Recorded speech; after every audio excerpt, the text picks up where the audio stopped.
Hello viewers, আসসালামু আলাইকুম ওয়া রাহমাতুল্লাহি ওয়া বারাকাতুহু। সবাই কেমন আছেন? আশা করি আলহামদুলিল্লাহ সবাই ভালো আছে।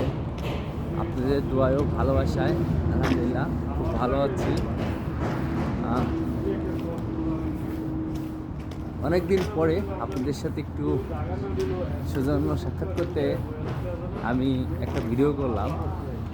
আহ, আসলে দেশের বাইরে আবহাওয়া চেঞ্জ হওয়ার কারণে শরীরে একটু সমস্যা হয়েছিল।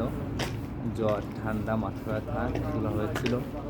তো আলহামদুলিল্লাহ এখন শরীরটা একটু ভালো। আহ, আসলে দেশের বাইরে অসুস্থ হওয়াটা আসলে কেমনটা যে লাগে, যে অসুস্থ হয় সে বুঝতে পারে। কারণ আত্মীয়স্বজন, পিতামাতা, নিজের আত্মীয়স্বজন ছাড়া দেশের বাইরে থাকা অসুস্থ অবস্থায় আসলে অনেক কষ্টকর। তো আল্লাহর অশেষ মেহেরবানিতে আপনাদের দোয়া ও ভালোবাসায় সুস্থ হয়েছি এবং আপনাদের মাঝে এবং ফিরে এসেছি।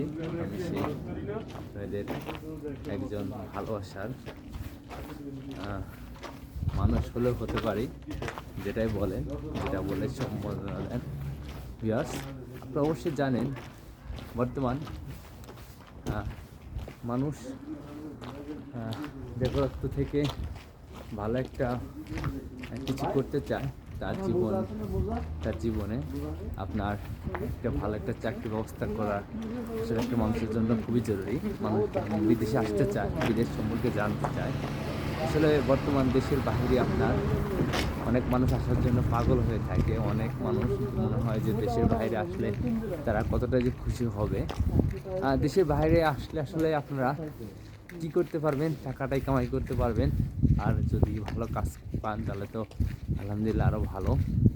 আর বন্ধুরা, আপনারা যে যেখানে থাকেন, যে অবস্থাতে থাকেন, আপনারা অবশ্যই আল্লাহর কাছে হাজার শুকরিয়া যে আপনারা সবাই ভালো আছেন। আর বিদেশ থেকে আপনি যদি ইচ্ছা করেন দেশের থেকে কোনো একটা ভালো কর্ম করবেন, এটা কিন্তু ভালো, বেটার, ভালো হবে। আর বিদেশে আসলেই কিন্তু আপনার সব কিছু পরিত্যাগ করে আসতে হয়। আপনার অনেক মিস করবেন প্রিয় বন্ধু বান্ধব, আত্মীয় স্বজন যারাই আছে তাদেরকে অনেক বেশি মিস করবেন। আপনারা অবশ্যই চেষ্টা করবেন যে দেশেই কোনো একটা কিছু করার। সো বন্ধুরা, দেশের বাইরে ঘুরছি, আনন্দ উপভোগ করছি একটু, এবং আপনাদেরকে অনেক বেশি ভালোবাসি। সেই জন্য একটু ভিডিও করে আপনাদের মাঝে নিয়ে আসলাম। সো আপনারা সব ভালো থাকেন এবং আমার জন্য দোয়া থাকেন। আসসালামু আলাইকুম রহমতুল্লাহ বারকাতুহ।